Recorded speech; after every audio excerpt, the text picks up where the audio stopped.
we're seeing.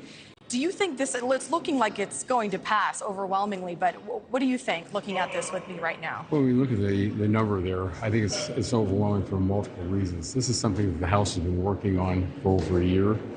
When Mr. Chu from TikTok appeared before us in committee, I asked him the question if anyone in Communist China could see this information, this data from American users of the app. And yes, it could be, was the response. So we've also had security briefings, and that's one of the other big concerns here is the national security of not only the United States, but also making sure that we protect our citizens out there because of the Communist Chinese being able to access their information. So as far as accessing information, we've heard kind of both sides. They're saying, oh, China could have access from the parent company, but they haven't done anything yet. There hasn't been proof. But then they're saying, okay, well, we can see the geolocation and if there was access to that information from American users if they wanted. So what is, I guess, possible under Chinese ownership? Well, multiple things. Number one, look at the algorithms. It's what they want Americans to see and how that information is being disseminated to Americans. It's the information that Americans are actually transferring over to them when they're on their app, on their phones, or any place they're using TikTok. And I think it's important to point this out.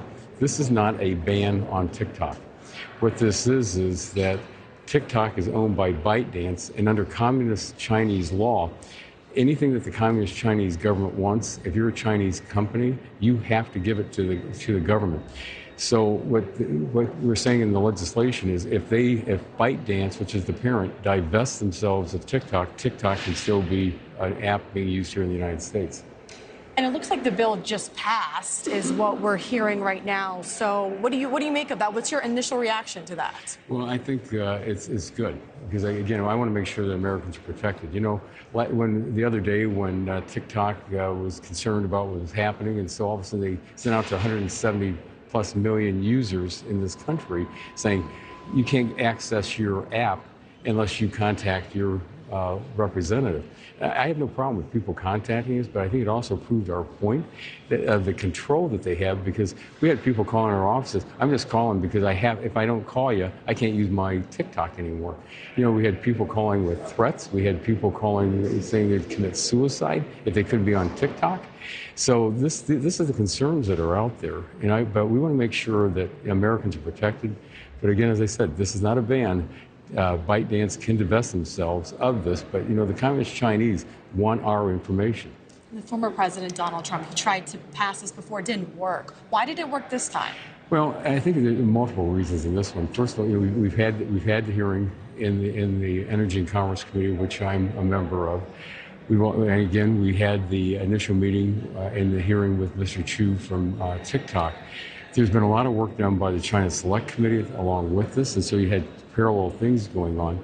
But I think all the different things that people have seen around this country of all of the things that the Communist Chinese are accessing, medical records are being stolen, and you go through the entire gamut of what's out there, and I think it's really built a case out there, and so I think that's why we had such a huge vote today for passage. And wrapping this up, because I know you got to be somewhere, so thank you again. But Congresswoman Marjorie Taylor Greene, she said she's banned on American apps, not just Chinese apps. What's your reaction to that? Well, I didn't hear what she said, but again, what would happen is if something would happen with TikTok that ByteDance would not divest themselves of, there's 180 days for them that different platforms here in the United States couldn't carry the app. But Americans could access their information back that they've got out there with TikTok, so they could transfer that to another app. So I think the bill is worked out very, very well for the American people, for their safety, security, and hopefully now this bill will see some light of day over in the Senate, and they'll see what overwhelming support that we have for it here, that they can move forward on it. Speaking of moving forward, how do we move forward from this point on? What should Americans watching at home expect now? Well, I think right off the bat that as this bill goes over to the Senate, there's been some discussion over there. But again, I think that the Senate needs to hear the exact same things that we've heard. I'm not sure, again, what they have been doing overall concerning TikTok or other national security concerns. Because again, when we talk about our adversaries, it's Communist China, it's Russia, it's Iran, and North Korea.